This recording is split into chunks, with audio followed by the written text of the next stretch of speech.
Je m'appelle Namori. Et voici ma femme Esther. Nous habitons un petit village de l'Afrique de l'Ouest où nous sommes cultivateurs.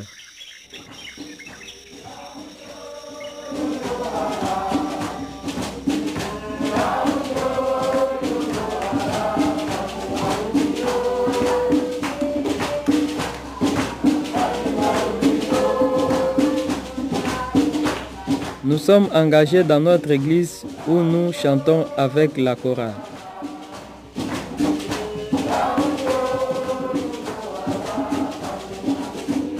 Je vais à l'église pour rencontrer Dieu, mais je ne sais pas s'il peut m'aider dans ma vie de cultivateur.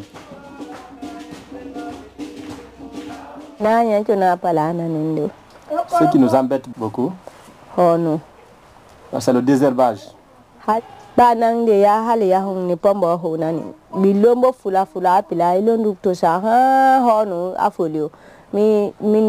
Cette année, elle a fait un bas-fond. Elle est restée à désherber jusqu'à ce qu'elle est tombée malade. La partie même qui est désherbée, les herbes ont repoussé encore à cause des pluies. C'est notre grand problème au niveau des femmes. Abraham Mahomou est président du conseil de son église et en même temps agronome, travaillant dans un projet agricole de l'église. Voit-il un lien entre ces deux fonctions? Oui, je vois un lien entre les deux fonctions. Et les chrétiens étant en grande partie dans mon église des paysans, il faut leur porter des conseils pour le travail de la terre. L'évangile apporte un changement dans la vie quotidienne des chrétiens parce que quand ils écoutent l'évangile, il leur faut mettre cela en pratique. Et dans la mise en pratique, ils parviennent à changer leurs coutumes, leur manière de vivre ancestrale pour mieux bâtir leur village. Mais est-ce vraiment le rôle de l'Église de s'engager dans l'animation rurale? Le pasteur Isaac Keita, président de l'Église protestante évangélique de Guinée, répond. Oui, je crois que l'Église a sa place dans ce domaine. Et je suis sûr que si nous nous occupons de l'homme, nous devons nous occuper de l'homme dans toutes les formes. Et il ne s'agit pas seulement du côté spirituel, mais il y a tous les autres côtés aussi qui rentrent et qui forment l'homme. Et si l'Église, par quelque moyen que ce soit, peut sensibiliser les gens à voir clair cette richesse dont nous bénéficions de la main de notre Dieu, je crois qu'il n'y a rien de meilleur que nous pouvons encore faire. Et les autorités, comment voient-elles cet engagement de l'Église dans l'animation rurale?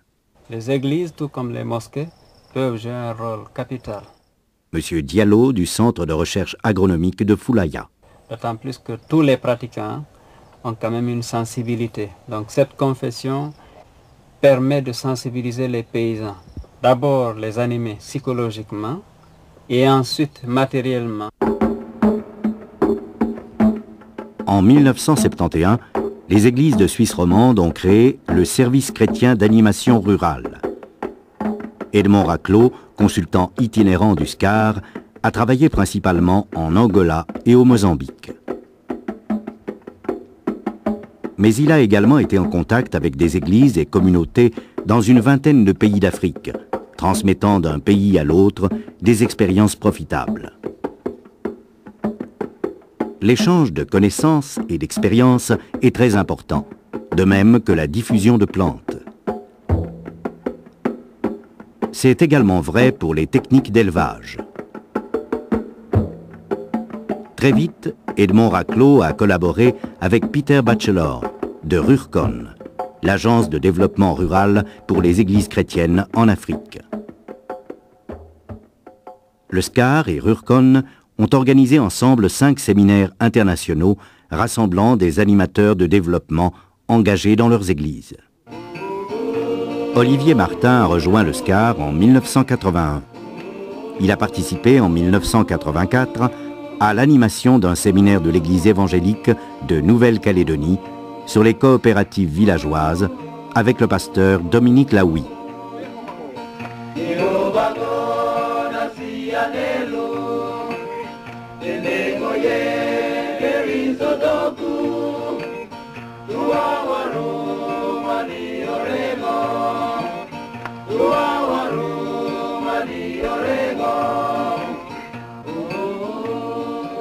De 1985 à 1987, c'est en Guinée que des séminaires ont été animés avec le pasteur Étienne Fama Guilavogui, le pasteur Paul Bossou du Bénin, le docteur Ézéchias Raboui et l'agronome Jean-Daniel Peterschmidt. Ces diverses interventions ont permis la création d'un SCAR guinéen dirigé par le pasteur Étienne Fama Guilavogui. Pour que l'action du SCAR soit mieux intégrée à celle de ses partenaires, une rencontre a été organisée au Bénin en 1988, grâce à l'initiative du pasteur Georges Andrier. C'est là que la décision a été prise de créer le service chrétien d'appui à l'animation rurale, le SECAR. Le service chrétien d'appui à l'animation rurale en Afrique et au Pacifique est le résultat d'une longue histoire de collaboration et d'amitié à travers les deux agronomes consultants du SCAR suisse. Paul Bossou, pasteur au Bénin. Le SCAR a vu le jour le 21 mars 1988 à Savet, en République du Bénin. Le SCAR est une équipe d'ingénieurs agronomes, de médecins, de pasteurs, de théologiens et d'autres compétences au service des églises. Ce sont des églises d'Afrique, du Pacifique et d'Europe qui sont membres du SECAR, au travers de leurs services d'animation rurale respectifs, soit le service chrétien d'animation rurale de l'Église protestante évangélique de Guinée, le service chrétien d'animation rurale des églises protestantes de Suisse romande, le témoignage chrétien pour l'animation rurale et l'éco-développement de l'église évangélique en Nouvelle-Calédonie et aux îles Loyauté, l'action rurale de l'église protestante méthodiste du Bénin. Des consultants indépendants peuvent faire partie du comité du SECAR. À noter encore que le SECAR est ouvert à toute église qui partage la même vision. Ce peut être simplement une collaboration de travail pour des actions occasionnelles ou un partenariat. La mission du SECAR au niveau des églises, c'est de sensibiliser les églises à cette mission globale de l'homme pour s'épanouir dans toute sa totalité. Dominique Laoui, de Nouvelle-Calédonie. Le SECAR peut aussi appuyer les églises dans l'organisation des séminaires nationaux. Le SECAR peut aussi aider les églises à la mise en place ou à l'évaluation des projets. Le SECAR aussi est un relais qui distribue aussi du matériel, de la documentation et du matériel didactique ou pédagogique pour les instituts bibliques. En 1990, le SECAR et Rurcon organisent un nouveau séminaire international avec une invitation spéciale aux présidents d'église et directeurs d'instituts bibliques autour du thème « Église et développement rural, crise ou défi ». Pour pouvoir travailler avec les gens dans les villages, il importe que les responsables d'église participent à cet engagement qui fait partie du ministère global de l'Église. La formation pastorale doit donc inclure des cours sur l'animation rurale. En octobre 1991, le SECAR organise un séminaire sur ce thème à l'Institut biblique de Télécoro, en Guinée. Quel est le but d'un tel séminaire? Elie Fouandouno, directeur de l'Institut. Donc nous avons vu, n'est-ce pas, cette nécessité de prendre cette formation et de surtout montrer à nos étudiants la nécessité de partir vers les gens et répondre à leurs besoins d'aujourd'hui. Et généralement, les méthodes, n'est-ce pas, adéquates pouvant aider le pasteur lui-même à agrandir ses denrées alimentaires, ces méthodes lui manquent. Depuis 1987, le SECAR a aidé l'Église à aménager la rizière où cultivent les élèves de l'Institut biblique. Le SECAR anime aussi des rencontres dans les villages, comme ici à Nongua. Après un temps d'échange et de réflexion communautaire, les participants visitent les diverses plantations du village.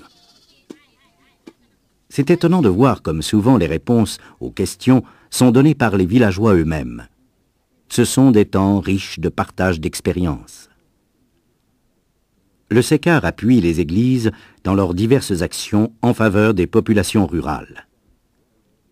Le docteur Ézéchias Roibouilly donne des cours de médecine préventive où les problèmes de malnutrition sont souvent abordés. Un appui peut également être apporté dans l'amélioration des techniques culturales ou par la diffusion de variétés plus productives ou plus résistantes aux maladies. La protection de l'environnement est également une grande préoccupation et, par exemple, nous encourageons les églises à créer des pépinières d'arbres. Pour ces différents domaines, le SECAR édite et diffuse des fiches techniques qu'il envoie gratuitement selon les besoins. Il encourage également la traduction de ces publications dans les langues locales. Pour toutes ces activités, le SECAR met à la disposition des églises et communautés une équipe de consultants. Le SECAR ne finance pas de projet. Son atout, ce sont des ressources humaines. À Nongua se trouve, côte à côte, un champ de riz semé à la volée et plein de mauvaises herbes, et un champ de riz repiqué et propre. Les cultivateurs avaient trouvé une solution au problème du désherbage. Mais oui, Esther, ton problème peut trouver une solution.